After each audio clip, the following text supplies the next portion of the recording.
Gun laws has also been heard at the Minnesota State Capitol. Demonstrators packed the legislature both on the opening day of the session and on Thursday, but it's not clear the legislature will take up any kind of gun measures.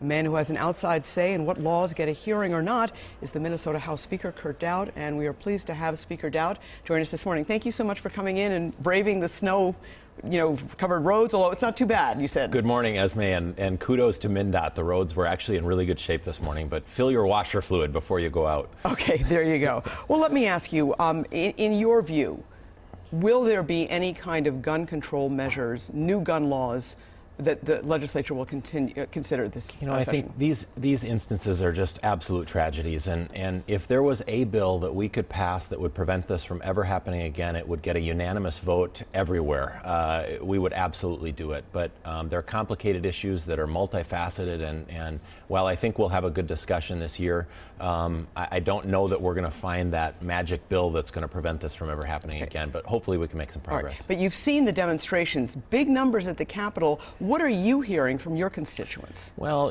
this issue does have two sides. There are folks that are law-abiding citizens that want to be able to, own firearms and use them for hunting and sportsmanship, and they certainly don't want their right to do that infringed upon. But yet, we need to make sure that we keep these firearms out of the hands of dangerous criminals or deranged killers. I mean, that's absolutely, everyone agrees with that, and we need to do what we can to make sure that happens. All right, but specific measures like background checks for private sales, which we don't have here? Yeah, we need to look into that. I'm not sure how big of a deal that actually is. I would say that 99+% of all transactions do have a background check for these sorts of firearms. So, we can certainly look at it, but I'm not sure that's the real problem. Okay.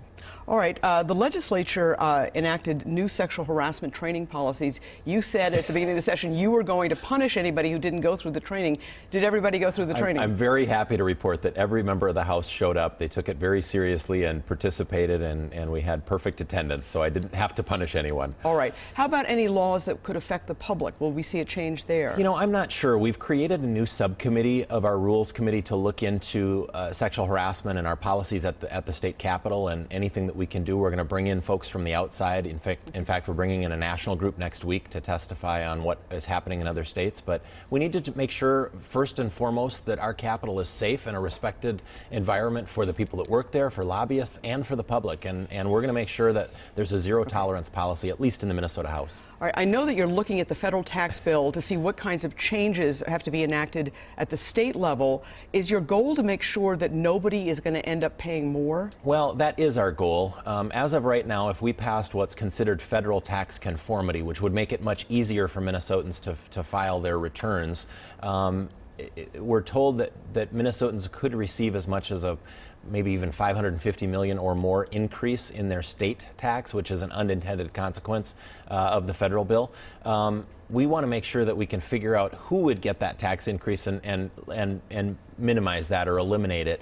We don't have our mind totally wrapped around who those people are and how they're impacted, but we'll take some time to get that right before we pass the bill. I want to ask you quickly about MINLARS. It's going to cost another $43 million on top of the $93 million to fix this? I mean, what is wrong there? That's what we're hearing, and we're going to have some hearings right away now during session to get our mind wrapped around, first of all, what went wrong and how do we navigate out of this. The system apparently isn't working as designed, and my guess is that there are commercially available solutions out there that we probably should have and could have used instead of trying to create our own solution.